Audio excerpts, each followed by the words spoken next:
begin where glory never looks.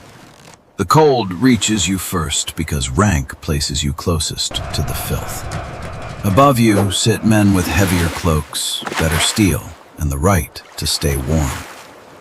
Even warmth is rationed by rank. He does not see men. He sees strength, weakness, and what can still be used. Discipline starts before honor. It starts when humiliation fails to break your rhythm. On this ship, rank decides who rows, who commands, who eats first, and who may die without slowing the voyage. The first shape power carves into you is obedience under pain. You leave home in the lowest place a man can hold and row toward the first chance to become feared. The shore ahead holds silver, prayer, and men who do not know your name. The first men to stand are the men allowed to take the best silver. He decides which men land for wealth and which remain tools on the benches.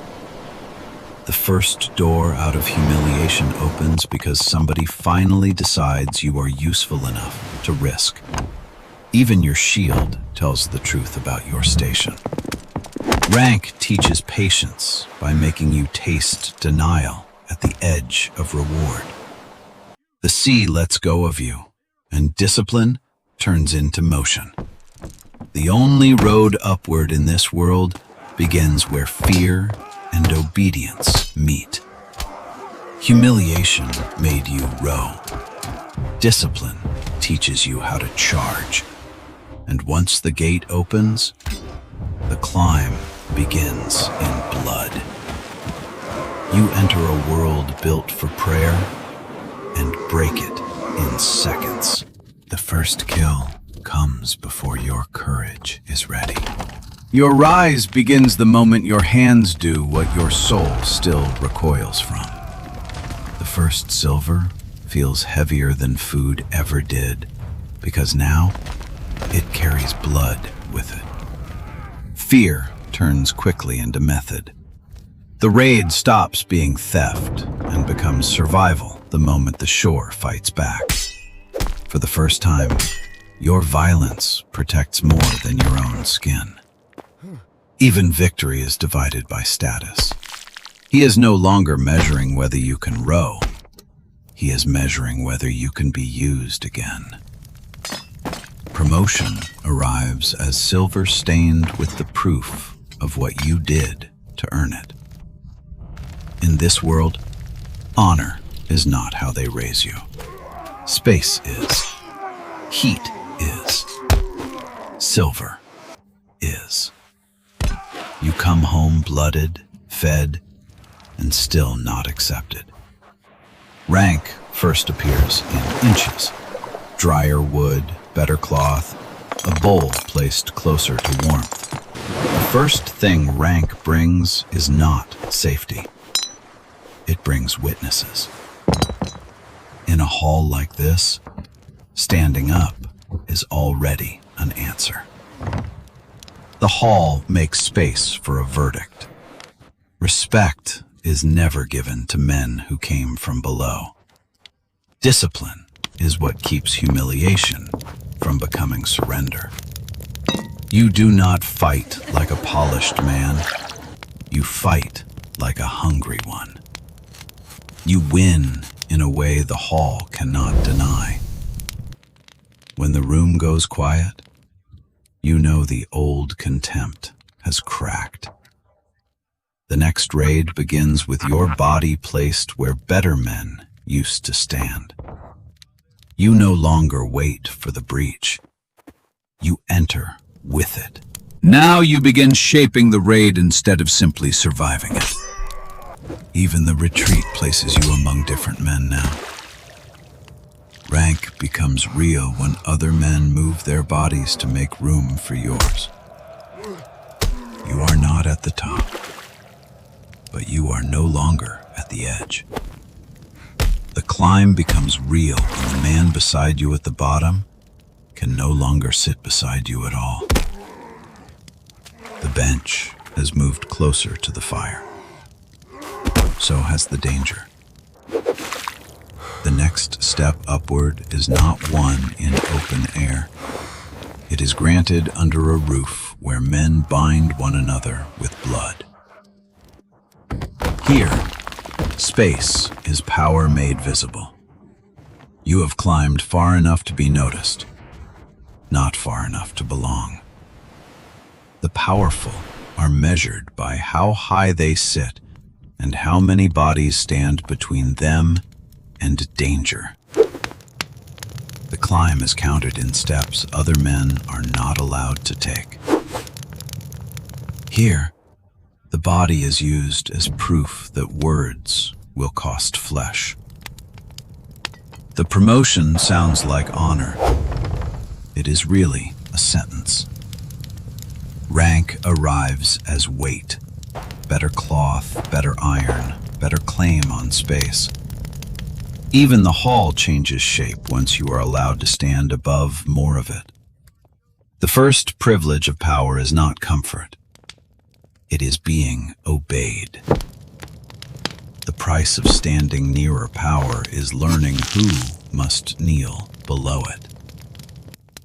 You now stand where he once looked beside him, and hear the order from above instead of the plea from below. The true oath begins when rank demands that memory be cut away. Closeness to power is sealed the first time your strength is used against someone who remembers you weak. The hall accepts your new place the moment you help it hurt the men you came from. You stand nearer the Lord, nearer the fire, nearer the center of the room, and farther from yourself. Now the world widens beyond shore raids and hall fights. Power must survive the sea itself. Rank still shows itself in storms. Who rows blind, who stands to see, who speaks and is obeyed. At sea, one weak body can kill a ship full of stronger men. The order comes to you because you are no longer only meant to endure discipline. You are meant to enforce it. Leadership first arrives as sanctioned cruelty. The sea does not care about fairness, only rhythm. He sees that you no longer only survive order, you can impose it. Then the sea gives way to something worse, foreign water that hides its danger in silence. On a river, noise is weakness, and pride is a way to die inland. The world is larger now, and brute courage is no longer enough to read it. The farther inland you go, the less room there is for mistakes. Here, the next rank waits not in glory, but in the moment command fails and someone else must take its place. The opening to power appears in the second another man falls out of it. Hesitation lasts only a breath, but that breath is enough to sink a ship. Command comes not when you are ready, but when hesitation would drown everyone. For the first time, the ship answers your voice instead of another man's. You step into the dead man's place before the dead are even counted. The ship is still moving. So is your rise. The ship survives the landing. The captain does not. On a ship, rank is not spoken first, it is placed. The dead man's place is filled before the dead man is buried. Promotion becomes real when your body stands where another man's authority used to stand. The title becomes heavier when it comes from a man who remembers you at the oars. The ship accepts no emptiness. Someone must steer, divide, punish, and bring it home. At the stern, command quickly becomes arithmetic. Men can survive a hard captain. They rarely forgive a greedy one. Battle proves strength. Division proves whether men will follow that strength home. The stern teaches quickly. Every decision is seen. Every insult must be priced. On the oar bench, you begged for space. At the stern, you decide what each man carries away from blood. But silver quiets resentment only until dark. Mutiny is easiest to kill before it becomes a spoken thing. The captain's justice must be visible, or it is not believed. No man tests this stern twice. Real command begins when danger is killed before it finds a louder voice. The ship does not need your rage. It needs your certainty. Fear has become structure. You bring the ship home rich enough that men from other fires begin to look toward yours. Success begins to look like threat the moment other men would rather stand near your banner than his. The hand on the steering oar has learned what power really is. Not winning the ship, but keeping men inside its line. A hull changes the moment its lord stops breathing. The dead are barely covered before the living begin counting ships, grain, and loyalties. In a succession hall, birth speaks first, even when strength has carried the heavier load. Lordship is not one chair. It is every object and doorway that keeps a hall alive through winter. The first move toward the high seat is not a boast. It is a payment. Battle wins fear. Distribution wins the men who must stand in that fear and call it order. When grain is thin, men kneel to whoever can keep their children fed. Silver buys time. Grain buys a hall. No lordship survives if one man can name you low and leave the hall standing. Power is no longer the ability to strike first. It is the ability to make the whole room wait for your answer. A high seat is taken only when doubt is made too expensive to keep. The room changes shape before you sit. Lordship becomes real the instant the hall learns new distances. The poor always look smaller from above than they did beside you. Battle asks what you can kill. Lordship asks what you can let die. The cruelest judgments are often the quietest. You fought men to win this seat. Now you keep it by deciding who starves beneath it.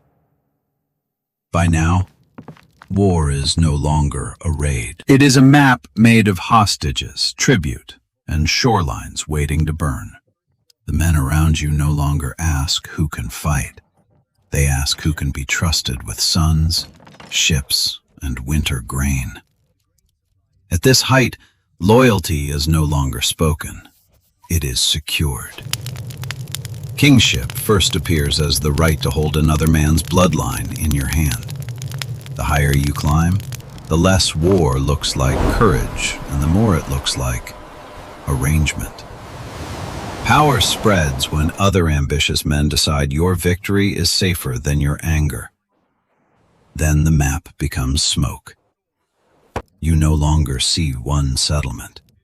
You see assets, leverage, and examples.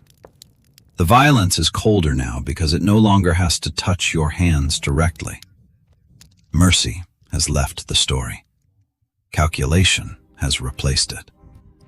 What used to be one raid is now a campaign with your will stretched across miles of shoreline. At the edge of kingship, even old loyalties survive only in fragments of attention. No crown is won until somebody close to you dies for the ground beneath it. The last man who remembers your hunger now carries the symbol of everything that replaced it.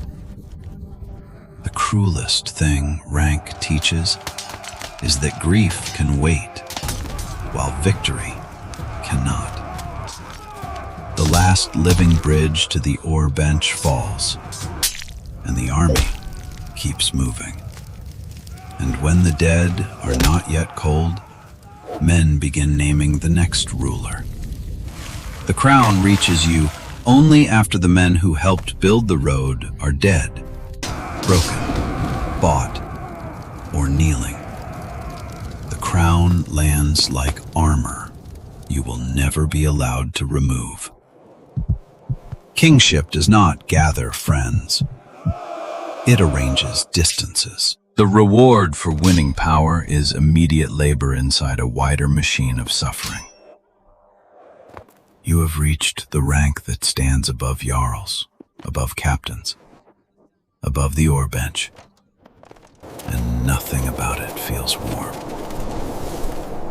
You have reached the height that once seemed impossible. Power has made the room larger and the space around you emptier. Kingship is visible in distance before it is visible in gold. The songs have grown louder.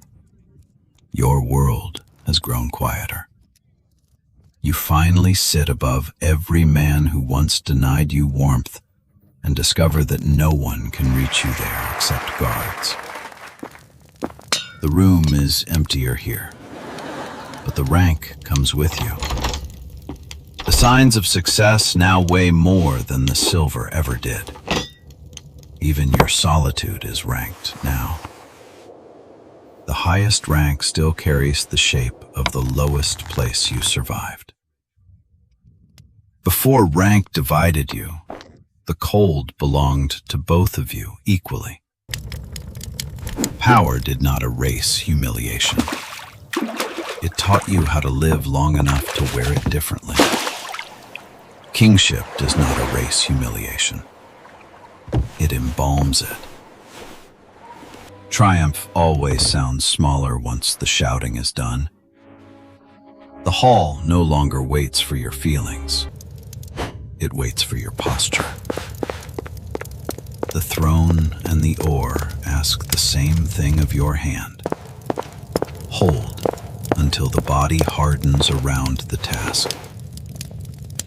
The highest seat is the farthest from the fire. You won the ships, the silver, the shores, the songs. And still the fire is farther away than ever.